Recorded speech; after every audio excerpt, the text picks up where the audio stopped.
दोस्तों, एक women abuser से लेके एक डिसऑनेस्ट डिसलॉयल एथलीट तक हर एक बुरे नाम के धब्बे लग चुके हैं जेरेमी बुंडिया पे। लेकिन in his own words he is a completely changed man now. और ये चीज हमें उनके दिए हुए इंटरव्यूज, उनके दिए हुए पॉडकास्ट में भी नजर आती है। दोस्तों, पहले Jeremy was a hot head of the industry, लेकिन अब वो जेरेमी बहुत ज्यादा बदल चुके हैं। अब he is a matured man और इससे पहले भी सारी गलतियों का क्रेडिट वो लेते हैं और उसके बारे में वो अपोलोजाइज भी करते हैं। दोस्तों, रिसेंटली एनबीसी न्यूज ऑनलाइन के चैनल पे हम लोग को एक इंटरव्यू दिखा जेरेमी बुंडिया का, जिसको लिया था जेएम मैनियन ने। दोस्तों, जेएम मैनियन भाई हैं जिम मैनियन के, जो कि ओनर हैं आईएफबीबी प्रो लीग के। यहाँ पे दोस्तों मैं इस इंटरव्यू के बारे में बात करूं उससे पहले एक जेरेमी ने पोस्ट डाली है, उसके बारे में हम लोग बात करते हैं। दोस्तों, इस पोस्ट में यहाँ पे जेरेमी ने ये बताया कि वो पोजिंग कर रहे हैं और उनको पोजिंग करते टाइम वहाँ पे आईएफबीबी ऑफिशियल्स ने फीडबैक दिया, जहाँ पे हम लोग को आईएफबीबी के ओनर जिम मैनियन भी नजर आए। यहाँ पे बेसिकली उनके लिए जो फीडबैक था आईएफबीबी ऑफिशियल्स के द्वारा वो ये था कि अभी करेंटली उनके पास साइज और स्ट्रक्चर एकदम परफेक्ट है। वहीं उनके बैक पोजेस में उनकी ट्राइसेप का साइज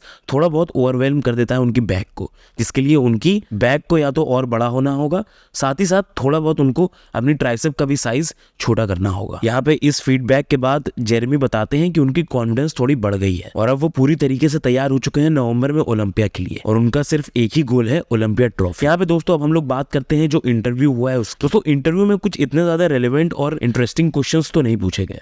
मेनली जो ज्यादातर हम लोग क्वेश्चन सुनते हुए आ रहे हैं वही पूछे गए हैं, जहाँ पे हम लोग को ये पता चला कि Jeremy is a change man. बहुत कुछ बदल दिया है उन्होंने अपनी जिंदगी में, बहुत खुश है वो अपनी जिंदगी में, इस टाइम कंटेंट है अपनी लाइफ से, जिसकी वजह से वो अपना प्रीवियसली शोन बिहेवियर वापस से नहीं दिखाने वाले हैं। दोस्तों, उस टाइम वो यंग थे और यंग रहते हुए इतनी ज्यादा पॉपुलैरिटी, फेम, मनी कभी कभी लोगों को अंधा कर देता है, जो कि काफी सिमिलर चीज हुई थी जेरेमी के साथ। ये चीज उन्होंने इस इंटरव्यू में बोली। दोस्तों, यहाँ पे सबसे पहला सवाल जो जेएम मैनियन ने पूछा था वो ये था कि व्हाई नाउ, यानी कि अब क्यों आ रहे हैं कॉम्पीट करने। दोस्तों, इसका भी आंसर काफी हद तक सिमिलर था। वो ये था कि अब वो काफी ज्यादा खुश है अपनी जिंदगी में, वो अपनी ईगो के लिए कॉम्पीट नहीं कर रहे हैं, बल्कि इसलिए कर रहे हैं कि उनको पसंद है। अब उनके पास एक मैच्योर्ड फिजिक के साथ साथ एक मैच्योर्ड माइंड भी है। 5 साल हो गए उनको कॉम्पीट किए हुए और उन 5 सालों में बहुत कुछ बदल दिया है उन्होंने अपनी जिंदगी में, जहां पे उन्होंने ये बोला कि इस साल के ओलंपिक स्टेज पे उनको एक न्यू एंड इम्प्रूव्ड जेरेमी बुंडिया दिखने वाले हैं। दोस्तों, यहाँ पे एक और इंटरेस्टिंग क्वेश्चन पूछा था जेएम ने, वो ये था कि बहुत ज्यादा रूमर्स उठे थे जेरेमी के लास्ट ईयर कि वो स्विच करने वाले हैं क्लासिक में, जहां पे जेरेमी ने इसका क्लियर आंसर दिया कि नहीं, ऐसा नहीं होने वाला है। दोस्तों, यहाँ पे उन्होंने ये बोला कि उनके लिए बहुत ज्यादा मुश्किल हो जाएगा अपनी हाइट के हिसाब से क्लासिक की वेट कैप्स को हिट कर पाना। दोस्तों, वैसे भी उनकी हाइट कम है और उस हाइट की रिक्वायरमेंट पे उनकी वेट कैप बहुत ज्यादा नीचे है उनके करंट वेट के हिसाब से, जहाँ पे उनको ये लग रहा था कि उनकी मसल बहुत ज्यादा लॉस होने वाली है। और साथ ही साथ उन्होंने एक और ऑब्वियस फैक्ट यहाँ पे स्टेट किया कि वो कभी भी चाह के भी सीबम को हरा नहीं सकते थे, जिसकी वजह से उनको क्लासिक फिजिक की कैटेगरी में कॉम्पीट करते हुए उतना कॉन्फिडेंस नहीं आ रहा था। लेकिन दोस्तों, यहाँ पे एक और बहुत बड़ा सवाल उठता है कि क्या वो मेंस फिजिक में रह के एरिन को हरा पाएंगे। दोस्तों, ये तो वक्त ही बताएगा, क्योंकि जेरेमी ने अपनी फिजिक ऐसा नहीं कि इंप्रूव नहीं की है। रिसेंट की उनकी अपडेट्स देखें तो बहुत ज्यादा इंप्रूव उनकी फिजिक इस टाइम नजर आ रही है और ऐसी इंप्रूवमेंट के साथ हम लोग ये नहीं कह सकते कि जेरेमी यहाँ पे हरा नहीं सकते एरिन को। मुश्किल जरूर होगा लेकिन नामुमकिन नहीं। रिटर्न के अनाउंसमेंट के बाद मेंस फिजिक में जो एक्साइटमेंट भर चुकी है वो शायद करेंटली इस टाइम किसी भी और डिवीजन में नहीं है। जेरेमी की और एरिन की जो राइवलरी सी बन चुकी है इस टाइम, वो इस डिवीजन में बहुत ज्यादा एक्साइटमेंट घोल दे रही है। अब काफी लोग बहुत ज्यादा एक्साइटेड हो गए हैं मेंस फिजिक की कैटेगरी को लेके, जो कि काफी टाइम से थोड़ी सी स्टेल पड़ती जा रही थी। आई थिंक जेरेमी ये ओलंपिया जीते या ना जीते, मजा जरूर आने वाला है। इसी के साथ हम लोग बढ़ते अपनी नेक्स्ट अपडेट की तरफ, जो कि आती है हंटर लब्राडा की तरफ से। दोस्तों, हंटर लब्राडा 3.5 वीक्स आउट हैं अपने नेक्स्ट शो से। यहाँ पे उन्होंने बहुत पहले ही से ये बोल दिया था कि इस सीजन वो 2 शोज में कॉम्पीट करने वाले हैं। एक रहेगा टेम्पा प्रो, जो कि उनका नेक्स्ट शो होगा, और उसके बाद वाला जो शो होगा वो होगा टेक्सास प्रो, जो कि 5.5 हफ्ते में है। दोस्तों, हंटर लब्राडा ने यहाँ पे अपनी एक रिसेंट वीडियो में अपनी फिजिक अपडेट्स दिखाई, जहाँ पे dam he was looking shredded. अभी तक की शायद उनकी सबसे बेहतर कंडीशनिंग इस फुटेज में हम लोग को दिख रही है। मुझे नहीं लगता स्टेज पे भी ऐसी कंडीशनिंग अभी तक प्रेजेंट की है हंटर ने। दोस्तों, यहाँ पे वीडियो की शुरुआत में हंटर लब्राडा ने एक बहुत ही सच बात बोली, जिसको मैं आप लोग के सामने रखना चाहूंगा।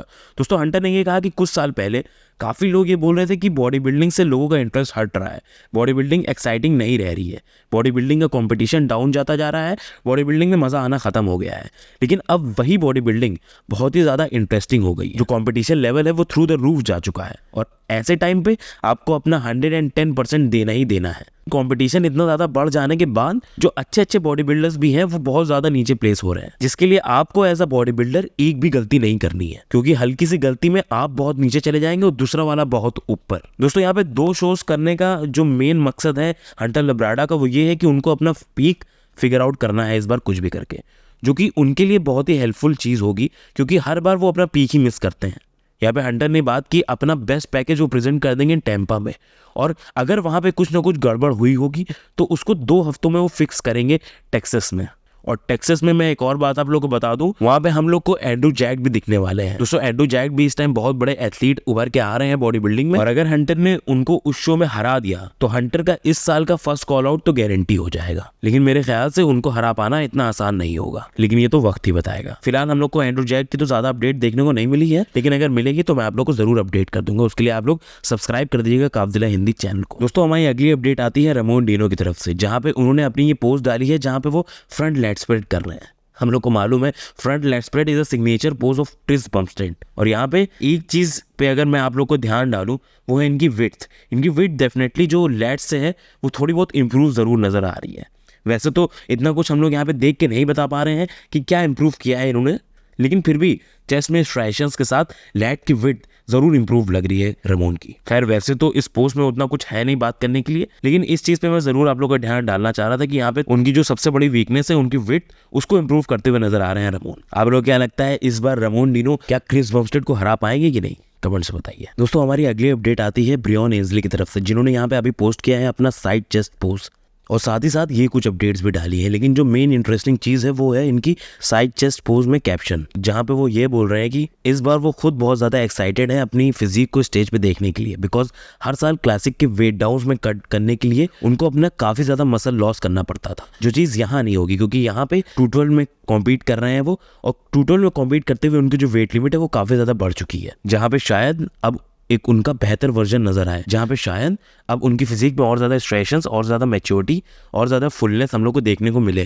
दोस्तों यहाँ पे उन्होंने ये बताया कि वो खुशकिस्मत थे कि वो क्लासिक फिजिक के चैंपियन बने एक टाइम पे, लेकिन यहाँ पे वो चीज़ कर पाना बहुत ज़्यादा मुश्किल हो पाएगी, क्योंकि यहाँ पे और ज़्यादा मैच्योर्ड फिजिक है बॉडी बिल्डर्स की, और ज़्यादा फुलर और राउंडर फिजिक्स है बॉडी बिल्डर्स की, जहाँ पे ज़्यादा मसल कैरी कर रहे हैं वो बॉडी बिल्डर्स, जिनके बीच में फिट इन कर पाना ब्रियन एंसली के लिए मुश्किल तो नहीं, लेकिन वहाँ पे सबसे बेहतर होकर दिखाना वो जरूर मुश्किल होगा। यहाँ पे कैसे फिजिक अपनी स्टेज पे प्रेजेंट करने वाले हैं ब्रियन, उसके लिए मैं डेफिनेटली एक्साइटेड हूँ। आप लोग हैं कि नहीं, आप लोग कमेंट्स बताइए। इसके साथ हम लोग के यहाँ पे वीडियो की लास्ट अपडेट आती है ब्रेट विल्किंस की तरफ से। दोस्तों ब्रेट विल्किंस पहले बॉडी बिल्डर थे जो कि क्वालिफाई हुए थे मिस्टर ओलंपिया के लिए, और तब से अब तक वो अपने कंप्लीट ऑफ सीजन में है, जहाँ पे बहुत ज्यादा अपने फिजिक में इंप्रूवमेंट करने की वो कोशिश कर रहे हैं। यहाँ पे ये 2 शॉर्ट्स उन्होंने अपलोड किए हैं जहाँ पे उनकी फिजिक की इंप्रूवमेंट की अगर बात करें तो थोड़ी बहुत डेफिनेटली उनकी डेवलपमेंट में और ज्यादा इंप्रूवमेंट दिख रही है, उनकी फिजिक में थोड़ी बहुत और थिकनेस एडेड नजर आ रही है। लेकिन I think according to me Brett ने अभी उतनी ज़्यादा इंप्रूवमेंट नहीं की है कि वो मिस्टर ओलंपिया में टॉप 15 के अंडर प्लेस कर पाए। यहाँ पे अभी भी और आगे जाना है उनको अपनी इंप्रूवमेंट में और अपनी पोटेंशियल को फुलफिल करने में, लेकिन देखना यही होगा कि उनके फ्यूचर में क्या होने वाला है।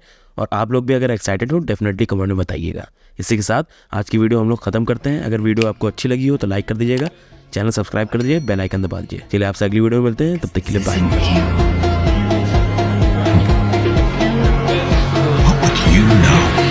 About me.